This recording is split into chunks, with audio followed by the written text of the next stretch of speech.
This episode of The Reasons I'm Broke is brought to you by Audible. Sign up today and get a free 30-day trial along with your choice of an audiobook. That's audibletrial.com/nerdupmedia. Over 150,000 titles to choose from, all available on your Kindle, Android, and iPhone. Enjoy the show.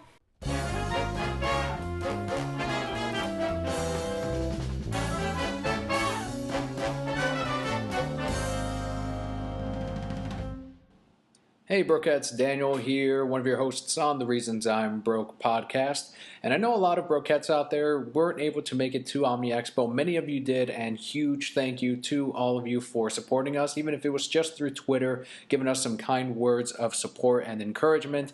That was great. But since a lot of you are out of state, or just far off in Florida somewhere, we did want to bring this podcast of the recording of the actual show to you through your Android device, iPhone, whatever it is that you listen to the show towards. So we did record it for you. And if you want to see more content from the Omni Expo, don't forget to check our Twitter page at Reasons I'm Broke, Facebook.com/The Reasons I'm Broke. Also, links to all of these at nerdupmedia.com. The rest of our shows, like Those Two Jerks, The Lazy Gaming Guys, and The Read Pile, have also been putting up a lot of pictures and comments about the show. Check out their podcasts and their Let's Plays as well for reflections and review on Omni Expo 2015. Without further ado, here's the panel. All right, 1, 2, 3. There's going to be more people as we come in. Everyone's got their tickets. Are we low on tickets? I think we might be. We've got a couple tickets left over. We should be good to go. Tell security to speed it up. Yeah. All right, let's do our intros first. So if you want to start, I guess, on this end, Kelli and I do the Reasons I'm Broke logo. Every week we cover comics, movies, TV, video games, and more. I'm Tom. This is Rick. We're Those Two Jerks. We cover sports and geek stuff and whatever else we feel like talking about. And I'm Rick, and this is Elle. We make up also the Reasons I'm Broke. We're also the Reasons I'm Broke. We make up the Read Pile, which is a video blog for reviewing comics and pop culture. And I'm Scott from Lazy Gaming Guys. My other two members couldn't be here today because they're in Texas, but we do Let's Plays and video game commentary. So that's a case in which their members are from a completely different state and they still make it work. So with the Podcasting 101, we're going to go down the line, talk about what got us each started and how we wanted to get into podcasting. So we'll start on that. And in your case, Let's Plays. Yeah, me and my friends started this channel about a year and a half ago. And we basically really loved the Let's Playing community and Let's Play scene, so we wanted to kind of get into that, and we love video games, and still do. So to do that is kind of a nice hobby, it's a lot of fun. The only issue we had was that we do live in different states. The other two members both live in Texas and different parts of Texas. So we try to meet up and stuff, but we have been able to overcome that through Skype, basically. So it's a lot of fun, though, working with friends and producing something you're proud of. We started the Read Pile. Come on in. Grab a ticket. There's a ticket for a If you giveaway. can find a seat, Yeah. just crawl over somebody. Sit on top of people. It's okay. We got prizes if you want a ticket. Yeah. You get to go. All right, so the Read Pile. So the Read Pile started primarily because I was kind of done with seeing a lot of the same comic book review sites over and over and over again. It always looked like the same kind of thing. Some overly nerdy dude and some really cheesecake girl set up to review essentially one book in the course of half an hour. And it got really dumb and repetitive. And ultimately, I just wanted to see honest comic reviews. And that's what we really strive for with our video podcast. We cover small amounts of actual news and stuff like that, but the core is reviewing comic books and being very honest about it. And that's where we get the majority of our audience from, is the fact that we don't pull punches. And some people get very upset about that, and that's okay. Especially on Twitter. Especially on Twitter.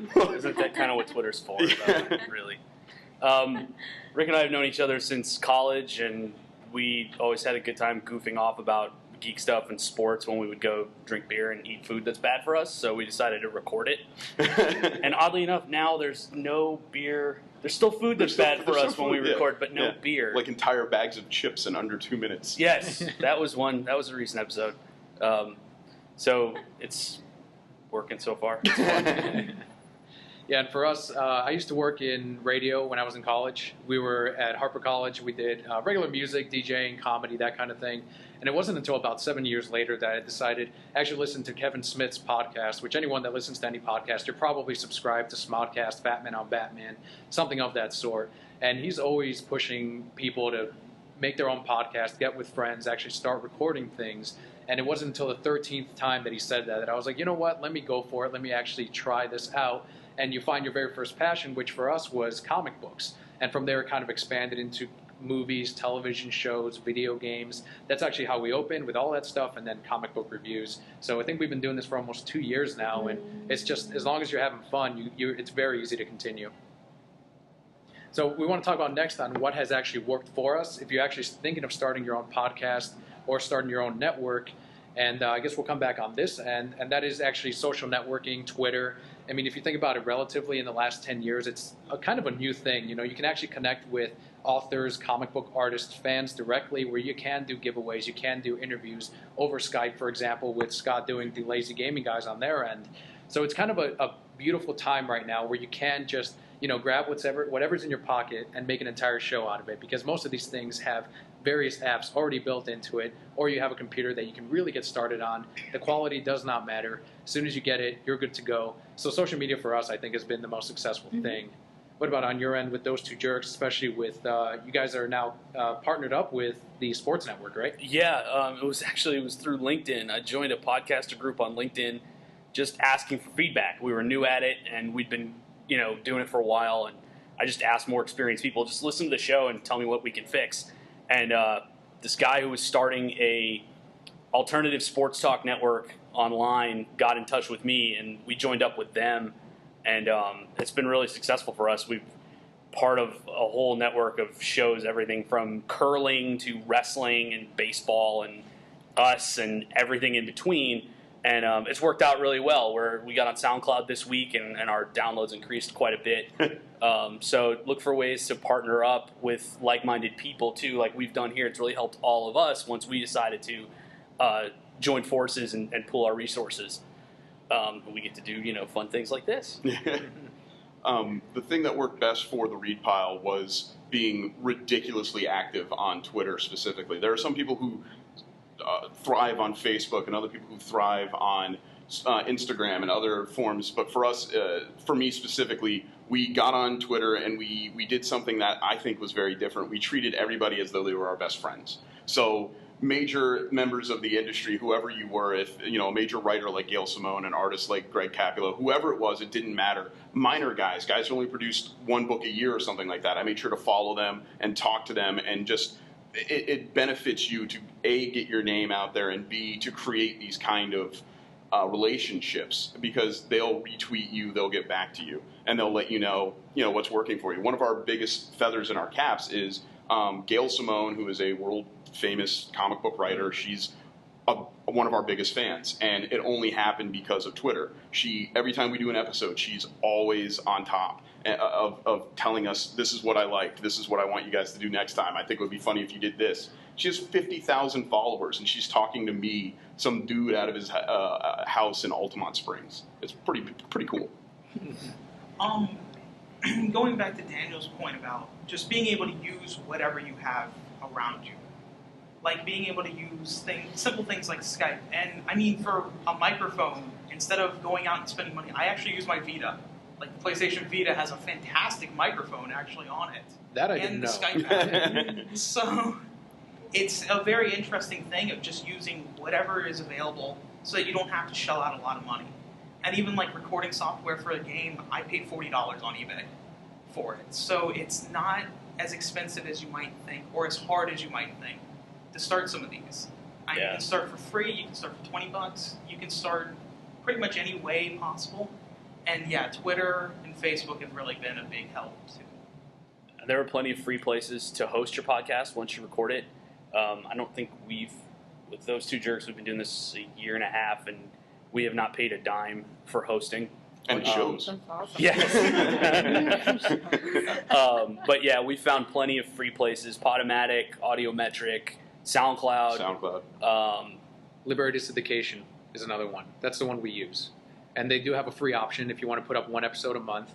If you want more space, or if you do it weekly, in our case, we do have to pay. Ours is $15 a month, and that's why we do things like the Nerd Up Media shirts, things like the donations, which are helping out with that cost. But in your case, you're saying that you can host for free even. Yeah, there are a lot of places you can host for free. I mean, you have to finagle it a little bit because you reach a limit with free space. So sometimes we may put all of our stuff on like Amazon S3 storage. We pay for that, but it's like 25 cents a month.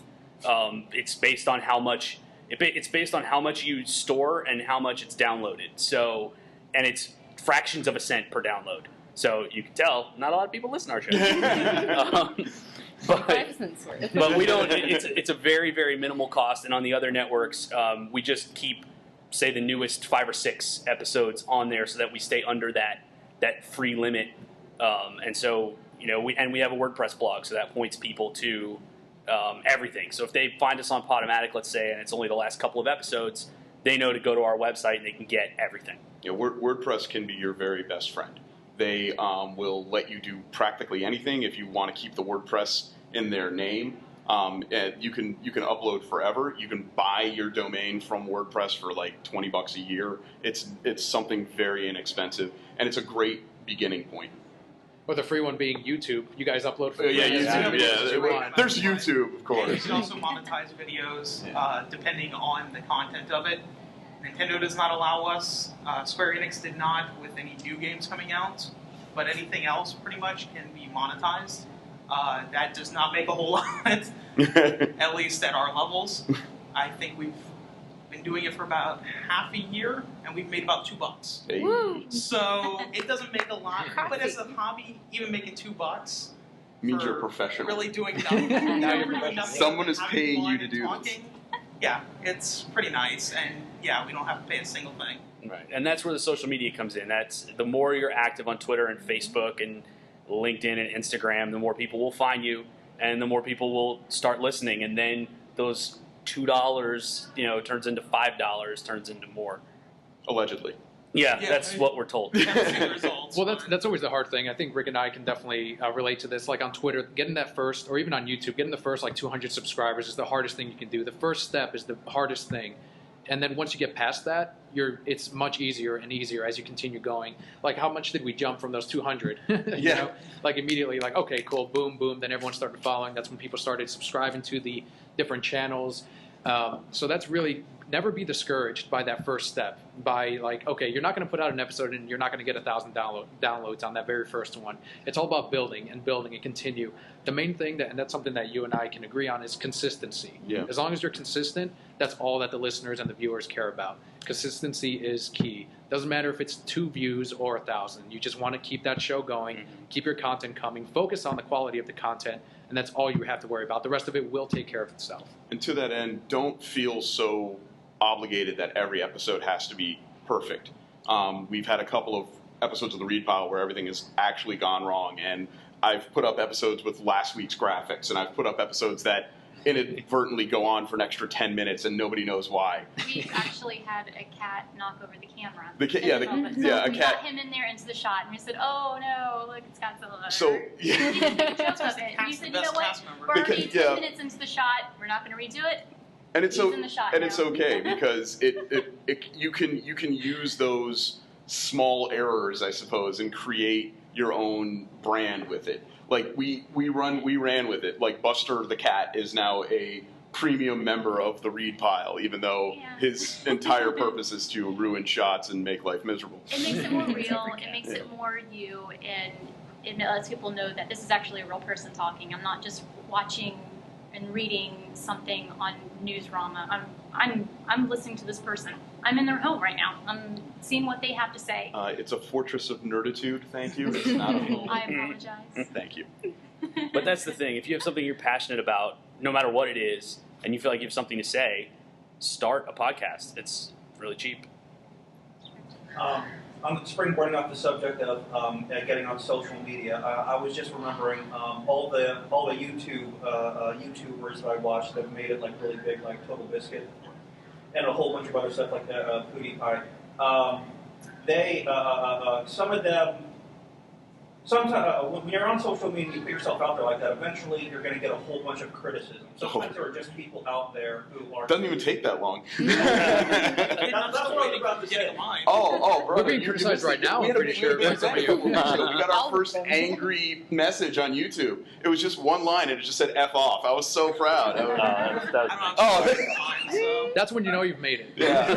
That was one of my questions. Is like, what is the tipping point at the point where you get like the trolls really start to come in? Well, for us, since we've all sort of just amalgamated into one unit for about a year now, no one has. We haven't yet really gotten to that tipping point. But I've seen, like, we've had some negative responses to those two jerks. We have? Oh, yeah. I just choose to ignore them. And then I know Reasons I'm Broke gets into a lot of trouble on Twitter on a regular basis. That we do.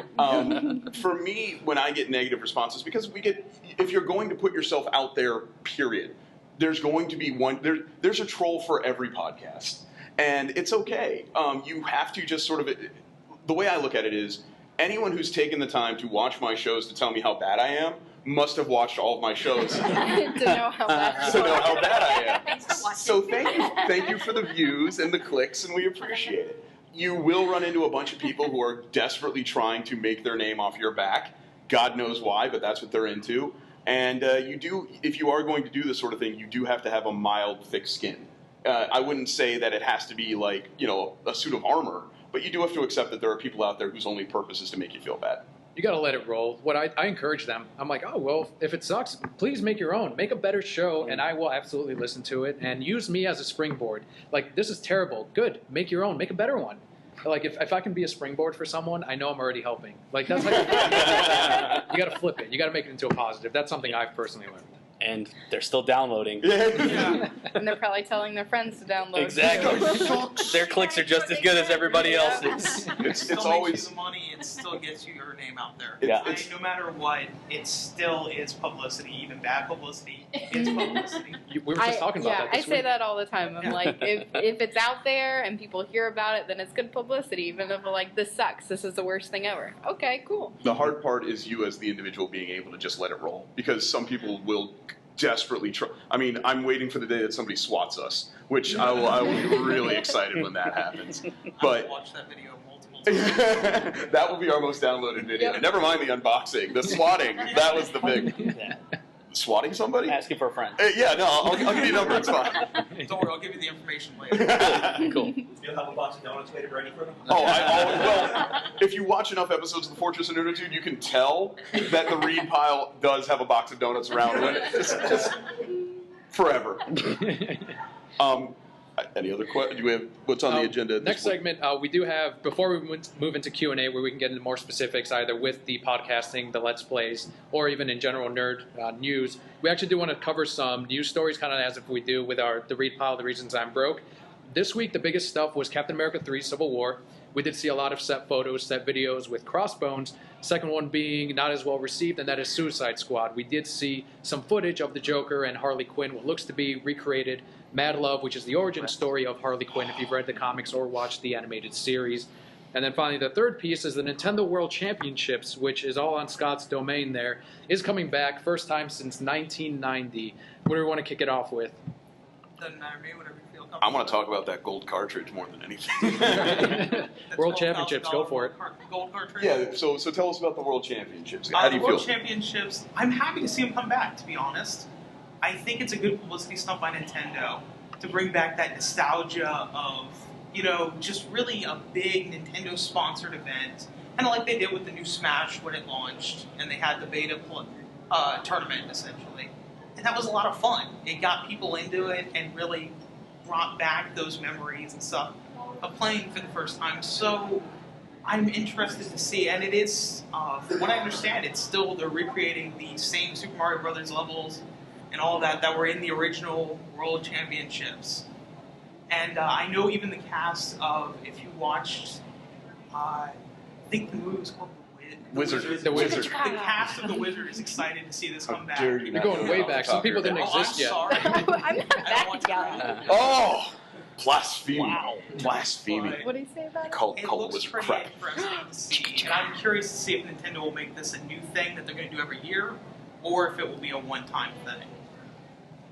I just wish I lived closer to a Best Buy to be able to compete, and that I was good enough at those games to be able to compete. From our point of view, we don't cover a lot of gaming stuff, but just from somebody who's been around long enough to know about the gold cartridge and things like that, I think it's cool that Nintendo is staying relevant. They're finding a new way to be part of the discussion again. And that's really all you could ever ask for. As long as people are still talking about you, then you're doing something right. And I think that's really cool. Yeah, it seems like that nostalgia. You had a question? I was going to say, do you think it's one of the realm of possibilities that once they open up the park in Universal, that's going to be Nintendo, that the whole tournament's there? I don't That's, know. that's a good point. I could see at least holding qualifiers there instead of like at random Best Buys around locations, because then it'd be, or at least like a finals for the qualifiers. You know, that you qualify at a Best Buy, come down here and compete to actually go to the real E3 events. And Nah. pay admission. But That would be cool if you're playing Mario and there's like 50-foot see, Mario. I'm they start making reproductions of the gold cards at Universal to start selling. That news was so exciting too when they dropped that Nintendo was coming to Universal. I'm like, this is the only part in the U.S. that where we're going to get a Nintendo World theme park. We can go to the park. Anyone can go to the park and just take pictures of anything, and everyone will immediately be envious of you. Like I don't think it's ever happened here. No. Like the closest we have is that Nintendo store in New York. Well, I was going to say, can you just go from like Simpsons World to X-Men World to Nintendo World now? Is that Well, impossible? X-Men World probably won't be I don't there know anymore. Oh, that's right. Yeah. Oh. See, the thing is, the Disney- Nintendo stuff's all Disney based bought on the them. Super Mario Brothers movie. Oh. So, They're going to actually, they might put it in between Men in Black and Simpsons, so the Simpsons, Nintendo, Men in Black. Be interesting. yeah, that's the part of the park that's the oldest right now. So that's probably where it would go. I heard they were just axing all of Marvel. Does That's what you anyone want to work at believe. Universal? That's just what you That's want not to believe. Because Marvel, no, I heard that Marvel had to be out by 2017. Now, Universal has an indefinite option. As long as Universal wants to keep Marvel, Yeah. they can keep Marvel. I believe the quote is something like everything east of the Mississippi or something like Yeah, anything on the East Coast. that. No, like that's seriously part of it. yeah, that's the thing. They control. Getting rid of some of the pictures of characters that they don't own. Well, I mean, Yeah. you would imagine that if they don't own the property, they're not going to promote somebody else's stuff. Oh, I don't know. Disney would be happy to know that. Although they will have to do something about the Hulk ride. I know that I think of that. Yeah. Civil War, that's the one that everyone seems to be excited for. You guys have especially talked about it. Captain America 3. Did everyone see the picture of Crossbones on Newsarama, bleeding cool? I've seen some negative comments about that, and personally, I'm like, it's not like Crossbones had an amazing costume to begin with. It was pretty basic. Like the He's a movie lucha kinda- pirate. They kind of did a good job of modernizing it, putting some armor on the guy, and putting some crossbones with a white little design on it. I think it looks really cool. I mean, it's Marvel just doing everything right, because apparently everything Warner Brothers or DC does, even if it's right, it's wrong. It's always Just because they're behind in the race. Well, they to didn't make put money. they didn't put skull and crossbones tattooed across his forehead, now did they? That you Evil know guy, of. bad guy, tattooed on him. I'm pretty excited about Cap 3. I think everybody at this table, I don't know about you specifically, Scott, but I think we all really like the Captain America movies. They've been very good. So Cap 3 in general, I thought was going to be really cool. Seeing Crossbones, he's like a 7th tier villain. Like if you read any of Captain America, he's up there with I forget the guy's name, like Professor Bubblehead or whatever. Like MODOK gets more play than Crossbones. So the fact that they're basing something off of this character, on the one hand, it shows like Disney's kind of like reaching the scrapings on the barrel. I believe we talked about this. But if they're going to scrape the barrel and do it really well, wow. Well, you could, if you don't mind, you could argue that with using a villain that that gets a little playtime, that's more blank canvas for them to work with. Sure, absolutely. Yeah. I think it also will allow a lot of people that don't normally read the comics, it draws them in a little bit. It's like, hey, you haven't heard this character. He's not all over the internet. Maybe you need to come into your comic shop. Maybe you need to pick up some comics. Maybe you need to really read a little bit more. And I think it kind of brings people in a little bit when it's not that character obvious. that everybody's heard. Oh, I know Wolverine. Oh, I know this, I know that. So when they hear this new character, to them it's new, they are like, oh, well, I want to know more. And it kind of brings them into the world a little bit more. You had a question? I was gonna say, it sounds like the same thing they did with Guardians. You guys working at the comic shop, did you guys like see that like after the movie? Just people like, oh, this thing, Guardians. Even before the movie, like Marvel just announced there's going to be a Guardians of the Galaxy movie, and I just had tons of people coming in like, do you guys have Guardian stuff? I want to learn more about this stuff. And that's kind of the magic that Marvel and Disney has right now, that they can just announce anything, Inhumans, and people will flock to comic book shops and they want to learn about it. We haven't had that really. People are buying Suicide Squad comics, but not out of curiosity. They kind of want to know more about, like, okay, is this really what the movie's going to be? They don't have that pull that Marvel does currently with Inhumans or Guardians of the Galaxy, like you were saying. So yeah, it is getting a lot of people in the shops, and we're going to get that with Civil War now. It already sells well, but now it's like 200% selling better.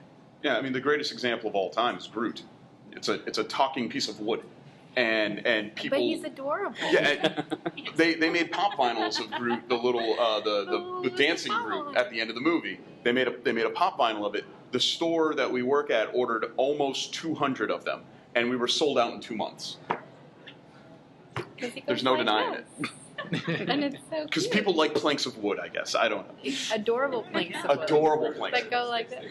What's that? It's like Groot is better than Stick. Oh, I don't know. Plank kind of has them all beat, though. Good pull. Plank's my best friend, you know? So on the opposite end, we've been criticizing DC a little bit. Actually, Rick, Kelly, and I are the DC fanboys. Like, we're all about DC. Oh, but even Elle's way up there, too. Fangirls. She's even worse than me. Fangirls, I'm sorry. Yeah, the fangirls are. And Elle, if you guys don't know, perhaps you're new to the scene, this is our angry nerd girl. Nothing gets past her without being terrible. I have unreasonable hate for everything. She is the internet embodied. She is the internet come to life. So yeah, the Suicide Squad movie. So Elle, what do you think about the photos? And video. I'm gonna try not to explode. Okay. I don't know. I'm freaking out. I was really excited about Harley Quinn at first because I don't know. I was interested to see because there's been so many different variations, just recently, different writers, just a lot of independent artists have been putting a lot of artwork out on the internet, and people have been picking it up and falling in love. So I wanted to see something new. I was completely open to it, and now it's like a crash and burn.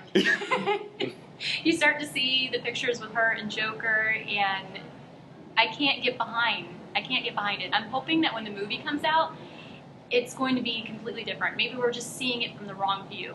I'm really hoping. I'm gonna give it a chance. I'm going to try. See, I'm really gonna try. That's really But funny. I can't. I don't know. I'm having a hard time. I was going to say that's really funny because I'm the exact opposite. I was not looking forward to live action Harley because Harley Quinn is one of my favorite characters, like, since her creation. I love her. And the more I see, the more I'm like, okay, well, maybe they're actually going to do this right. Maybe this is a Harley that I can get on board with instead of, like, the new 52 crap horribleness. Except for Jimmy and Amanda. Jimmy and Amanda are great. Everything else is just nonsense.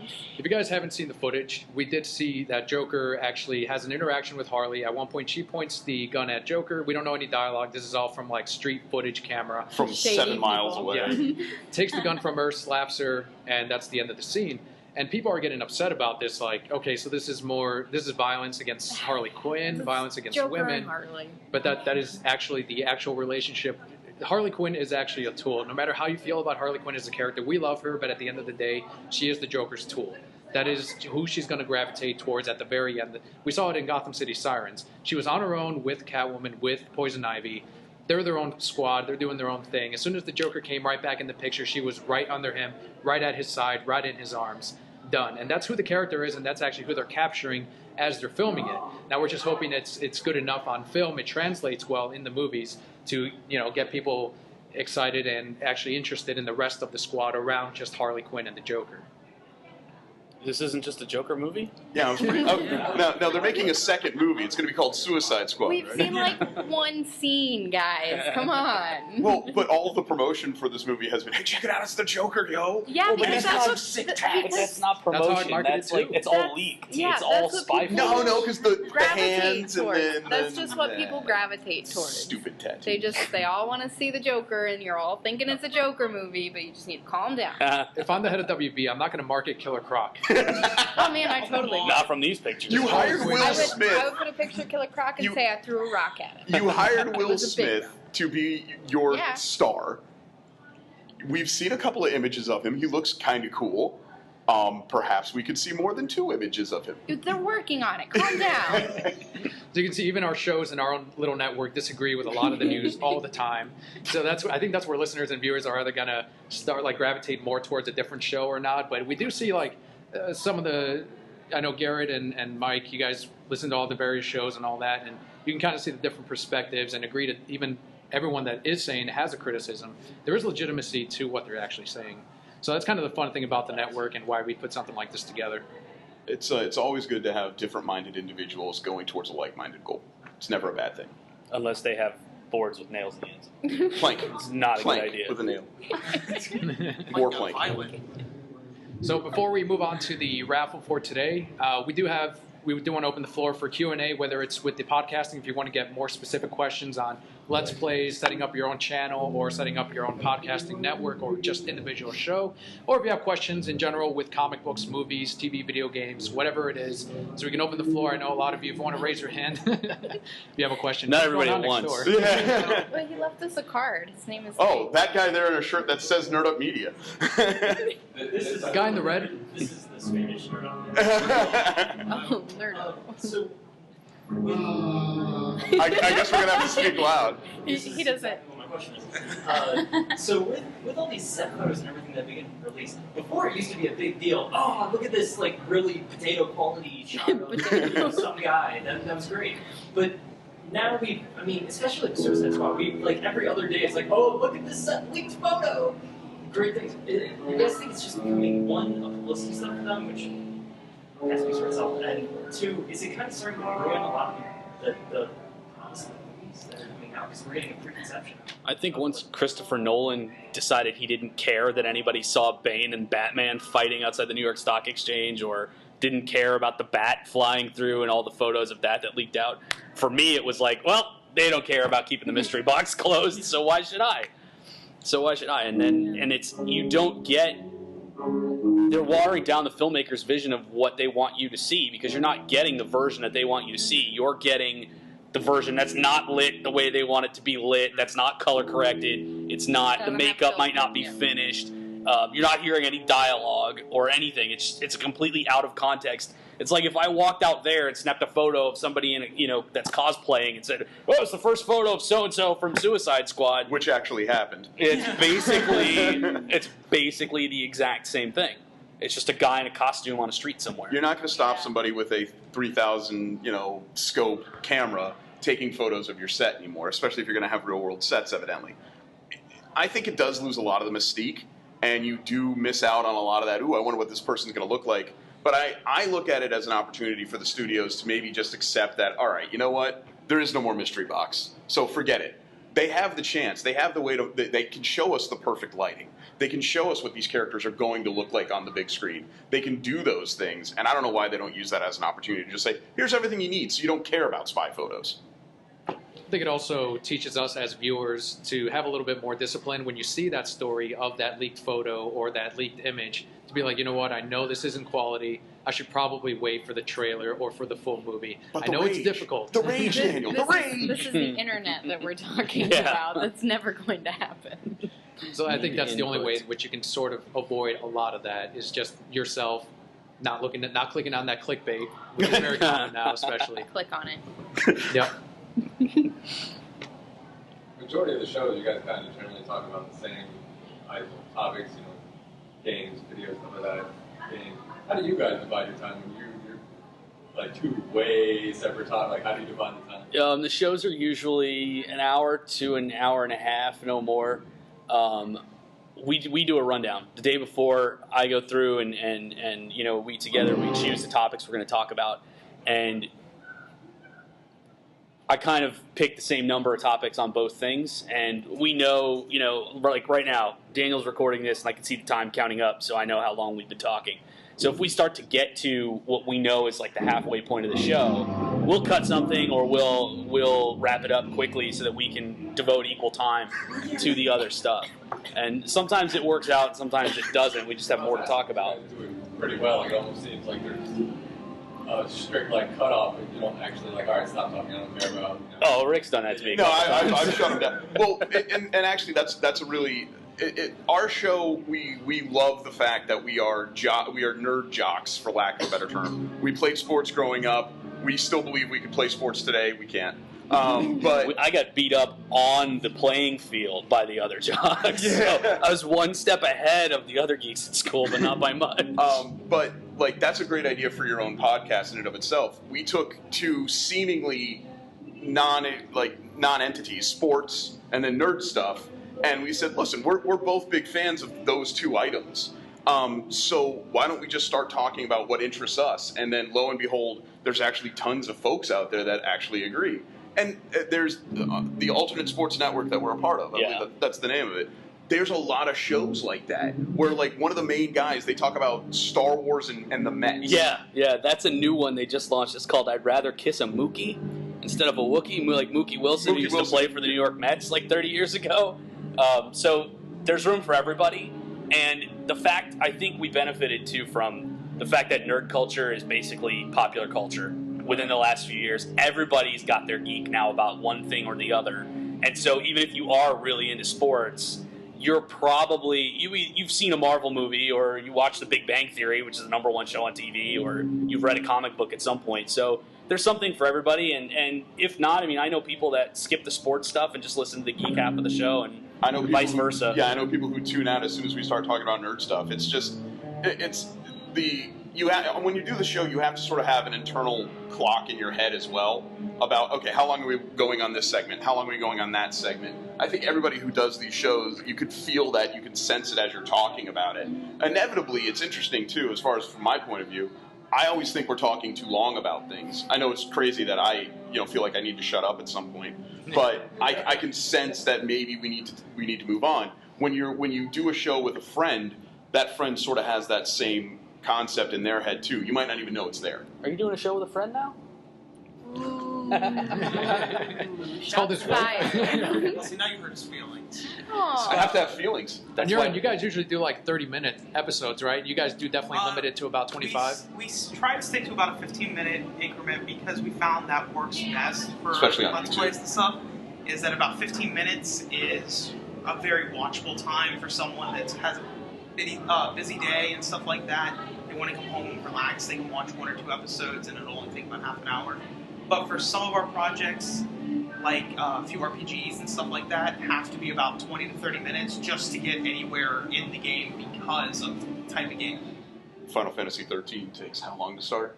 Yeah. So wait until Metal Gear Solid 4. That's an hour-long opening cutscene. They call that a movie. That's not a cutscene. That's a movie. No, it's like a comment I read was if Hideo Kojima from Metal Gear Solid made Final Fantasy 16, and someone just goes, I'd watch that. It all depends on your audience, too. That's where social media comes back into play. Reach out to your audience. Ask them what they think's working and what's not working.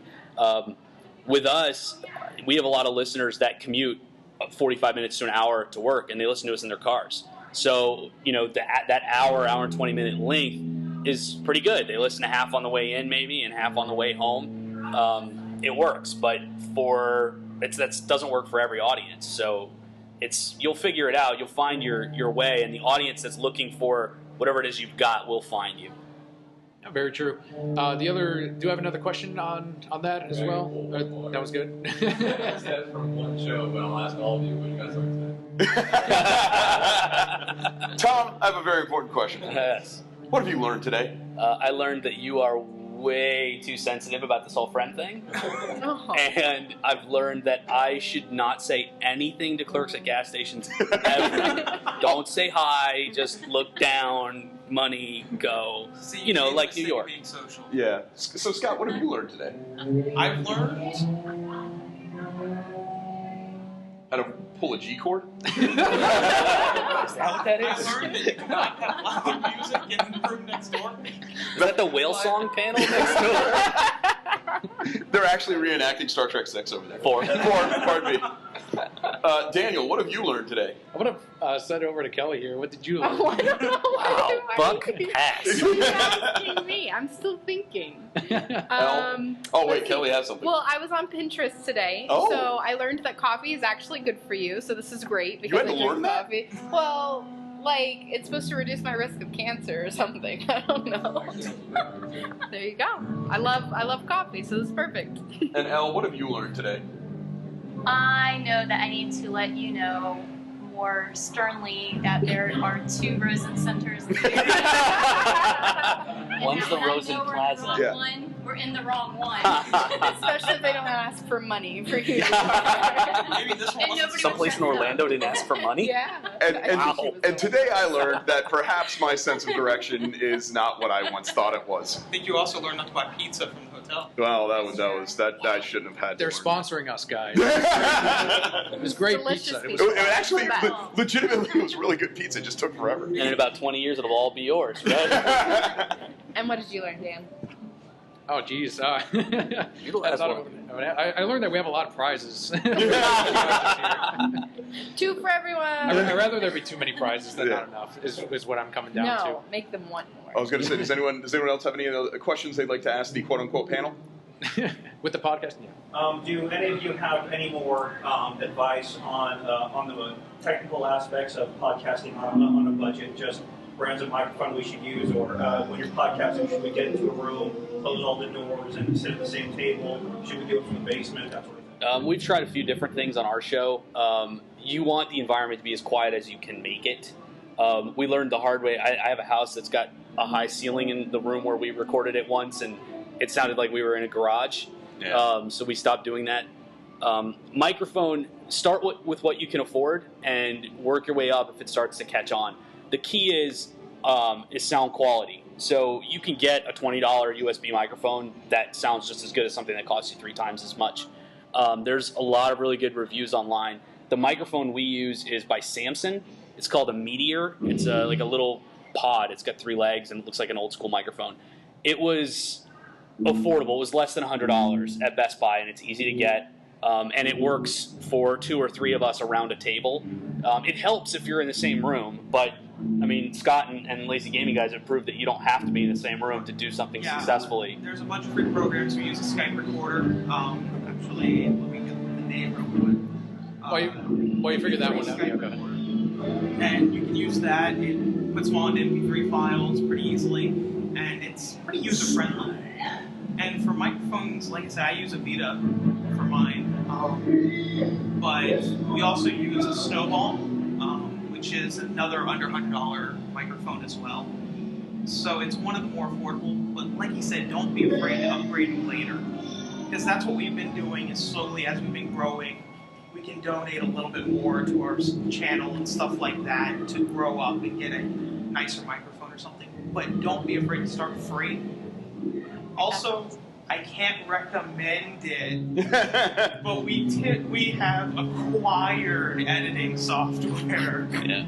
If you have a Mac, we use GarageBand. We're using GarageBand right now, in fact. So if you have a MacBook, that's great for podcasting. It's really easy. Use the Windows Media, Windows Media Editor. Yeah, believe it or not, it actually, like most computers, if you bought a computer in the last 4 years, the editing software that's just auto on there, it's gangbusters. Yeah, I have very doable. the flip that's in the middle of the auditorium here.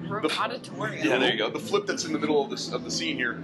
It's a basic HD flip. I plug it into my computer and I upload a video, and then that's it. Windows Media Live will do just about everything else you need it to do, and that's about as on a budget as it gets. If you're doing it by yourself too, you have a smartphone, especially with the iPhone. GarageBand is free on the iPhone, and it's got a halfway decent microphone on it. People do it just with their smartphones if they do it by themselves. So you can go from free to super professional. It really just depends on how much you want to invest. But don't be afraid to start with free and see where it goes. For free is for me, as always. Exactly. Yeah, Audacity is a great free program. If you don't have like a MacBook or anything like that, any Apple product, Audacity does the job. Very simple, very basic. That's really all you need. So that's a great program, and you can edit with that exact same program too. And we talked about the different hosts that you can use to send that audio file right to them. A lot of them will put it straight into iTunes for you. They'll do the job. You just have to put in the tags, put in the description, and you're done. That's really all you need. You can worry about the outros, intros later on as you kind of work on your content and work on the shape of your show. That's the main concern. Worry about the fancier microphone later on, as they were saying, because you can buy something that's too sensitive, something too high end, and then at that point it's picking up everything in the entire We actually we had that very problem befall Yeah. us. We had 2 mics, and they were picking up each other. Yeah, and it was too close together. It was literally a waste of money. Yeah. So we scaled back a little. We're like, let's just go with the thing that's going to work, and then we'll worry about being millionaires later. Ours will even pick up like our ceiling fan if Oh, it's yeah. turned up Oh, too yeah. high. So we have to, and I never would have thought. And you play it back, and there's And that you can- whoosh so much. Yeah. Oh, If you're ever doing voiceovers or like a solo project, believe it or not, a closet. Close the door in your closet with all that clothes in there. It'll just insulate everything and it'll be perfect. Like don't worry about any insulation special like studio thing. Just go in your closet, done, exact same quality. Especially listeners aren't going to hear that difference between like in a studio He's or in in his your closet. yeah.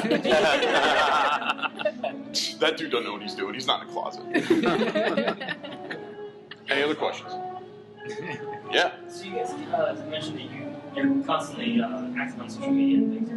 How do you balance that well with everyday life? Can I answer this? Go ahead. Too late. You don't tweet at work. Duh. Yeah, okay. So if anybody doesn't know, Daniel and I are married. And he has a rule when I walk in the home after work, he has to watch TV with me because otherwise he will just sit at home on the computer the entire time. He waits till I go to bed, he waits until I'm cooking dinner, doing laundry, and that's when he jumps on social media because otherwise it would never end. It's a constant process of work. Like I'm always either working on, talking to the brokettes out there that are asking me questions Yeah, or not whatever. to your wife. Or on the graphic for the next episode, that kind of thing. So yeah, it's something you'll learn like as you're doing it. Like okay, I gotta cut back on this or Yes. give a little bit more on that. So you'll make some mistakes along the way. Yeah, and one thing we've learned too, like with Facebook, their algorithm for the newsfeed, if you post something at certain times of the day, it's better. And if you post things too close together, you'll get bumped out. So really, we're down to, if anything, 3 times a day, like first thing in the morning, middle of the day, and like the end of the work day. And that tends to help us. It's only 3 times a day. So it forces us to spread that out. If we post things, like I said, too close together, we risk getting both things kicked out of people's news feeds and they don't see anything. So. Yeah. Springboarding off of just what you just said, do any of you have any further advice about strategies like that? What I mean is like you already touched upon length of podcast. How about time of day? How far apart? How often? Stay away from the weekends, we've noticed. Try and keep your podcast, your whatever it is, to a work day, essentially. Well, I mean, we do okay on the weekend. People tend to download on the weekends, but we get a little spike on Monday. The big thing is pick a day and stick with it. There you go. Let people know that they can expect your new show, whether it's weekly or monthly, at this time. So if you're monthly, the first Monday of every month, we're going to upload a new episode. Or with us, it's basically now every Sunday. Every Sunday, our new episode goes up. So people have it for Monday morning for the work day, or the sports network we're a part of plays us on Sunday evening. So we're ready for that play every week. Consistency is the main thing. So it's not necessarily a particular day as opposed to just sticking to your same day whenever that is. And people will find you. And you may have to play with that at first. Like we moved it around a little bit to see, where we got a good number of downloads and then just kind of stuck to that day. And we've had issues too where like my work schedule is crazy, so sometimes we're a day behind, and Daniel's always great. He'll put that up on social media like, hey, this is coming out, we haven't forgotten you guys, it's just going to be a day late, and he keeps everybody updated because I'm a procrastinator. Yeah. The key thing is never force an episode out or worry too much about it's not out on Friday or Monday or whenever you end up uploading. People just want the show at the end of the day. You try to be as consistent as you can, but as long as they get it in their devices or in their Android devices, whatever it is, that's the important thing. And going a little bit back to on posting on social media, I'll give you exact times: 11 o'clock in the morning and 8 p.m. And never early in the week, because people are checking those Twitters and Facebook more towards the end of the work week as they're thinking more about the weekend. Yep. That's when you want to post up your big stuff, like your new episodes, or maybe even if you post on Mondays, like some shows do, give them a little reminder, like, hey, in case you missed it, here's episode 138 towards the end of the week. That's the bulk of what we do. We post on Thursdays because that's just when we get it, because new comics come out Wednesday. So until we become so big time that we get lots of books ahead of time, we only get some. We don't really have the option. We have to record Wednesday, and then we have to post Wednesday night, Thursday morning. It's just how it is. But what I will do is I will spend the weekend reminding my Twitter followers, did you see this week's episode? Here, check this out. And then I'll tag different things in it. Like sometimes we'll talk about comic book writer A or comic book writer B. But we also review other books in there. Maybe they didn't get a favorable review, but you know what? Their name is attached, so we're going to get them to look at it. And that's fine too. Staying active that way is always beneficial. Yeah, tagging is huge. It's really helped us. Hashtags, people get annoyed with hashtags on Facebook. Hashtags will save you on Facebook. They have that new trending thing on the right-hand side that we've popped up fairly high in those things when we post stories that link to trending topics. Hashtags are huge, and tagging whatever, like Rick said, whichever celebrities or popular pages, like, you know, if we talk about Batman versus Superman in our show, I will tag the Batman versus Superman official Facebook page so that somebody who follows that page might see our show, you know, in their newsfeed or trending, and it might draw, you know, a new listener. So make sure you tag as much as you can. Yeah, we have about 9 minutes left. We can probably fit in 1 or 2 more questions, and then we can do the raffle for the various items. Do we have any more questions, or should we jump right back into the raffle? I know we had some latecomers. Gary, you have a question as well? I got one as well. Yeah, what's up? So, kind of geared towards Scott, but also geared towards everyone else, because I've seen this with podcasts too. I've seen a lot of, and I actually watch a lot of regularly, like live streams of people playing things, and that's apparently the big thing with speed runs. You know, various PvP things in various game XYZ. I'm Trump's biggest fan. He just doesn't know it yet. And I've also seen podcasts where they do live streams of their podcast where it's literally just them sitting around and talking, but you know, something that happened the day before the graphics. Is that something that you guys may do with that? We've thought about doing like a Twitch channel and starting to do some live streams. The problem is, where I live, I have horrible internet for streaming. Yeah. As far as games, the PS4 will not let me stream anything. It tells me no.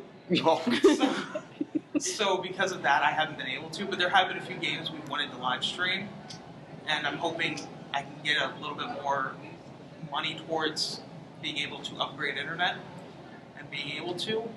The other thing is we have to be able to get in a group, because of the fact that it's a little more fun when you're live streaming. We have like a camera maybe on us as well, so you can see reactions for it, or something like that for a live stream. But we have thought about it, and we're still in the planning process of that. So it'll be a lot of fun. I'm hoping to get that up probably next year. We should be able to start live streaming, just like when a game comes out or something, like a new game. We can sit there and post live streams about it to kind of promote it and promote us. And we've started doing videos of our little pre-show setup that we put on our YouTube channel. So it's like, if you follow us on YouTube, that's something you're going to get there that you can't get from our RSS feed or our website or any other place you can hear us. You can only get that little pre-video on YouTube. So we've started doing things like that, and we're exploring the possibility right now of doing some live streaming shows in the future. I would have to do hair and makeup for live streaming. So that's not happening. I get home from work and throw my hair up, and no. So shall we give away our prizes? Giveaways. All right. What do we got first? Well, we've got shirts. Yeah, let's go ahead and do, since we have a couple of tickets out there, we can do a combination of a shirt and then the big prizes that we have. So all right, cool. The first one, Attack on Titan. We have a Aaron Titan form, and then you can grab a shirt as well. If you have ticket number, pick one of those. Let's see, 511, 9511. Hey, come on up. That's the next one. So you get that, and then you have your pick of the shirts over there, man. Yeah, we've got medium, women's medium, large, extra large. I guess I'll take the nerd up. Cool. There we go. Thank you. Our next winner will get this. Is it Ike? Ike Amiibo. Ike Amiibo, which I don't know what that means. Secondary market retail value, $40 to $50. I think it's a Pokemon. Is it a Pokemon? Is it a Pokemon? Is this? It looks to be a Final Fantasy character. Anyway, that is for ticket 509. Hey, there you go, brother. And have yourself a shirt. All right. What do we have next? You got I think large we just have somewhere? shirts left. Large, Well, we medium, actually and have women's. Oh, okay, I forgot about that. And on the card itself, if you go to a shop, we should have some Nerd and Media shirts available there as well. Yep. Awesome, thank you. Our next winner is going to get a gift certificate to Coliseum of Comics here in the Fashion Square area. But it's all Coliseum of Comics, and that goes to ticket number 510. If no one has that ticket, I will gladly take it. Well, nobody else. Nobody has a ticket. Okay, draw another one. Draw another one, yep. There you go. Hey, thank you. Dude, I swear to God, I love you. Ticket number 508. Come on. And ticket number 507. You win something else. Everybody wins. Grab some shirts. There we go. Which one's Large, medium, women's medium. Oh. This is a custom-made Harley Quinn shirt by Kelly, actually. Is it really? Yep. I never. It's got the diamond there. I Got the never diamonds saw there. You want that? All right, we good? Cool. All right, thank you everybody thanks a lot, for everyone. coming. Thanks for attending. Nerdupmedia.com. You can get all of our shows from there. We have little business cards to take away, or you can just go to nerdupmedia.com.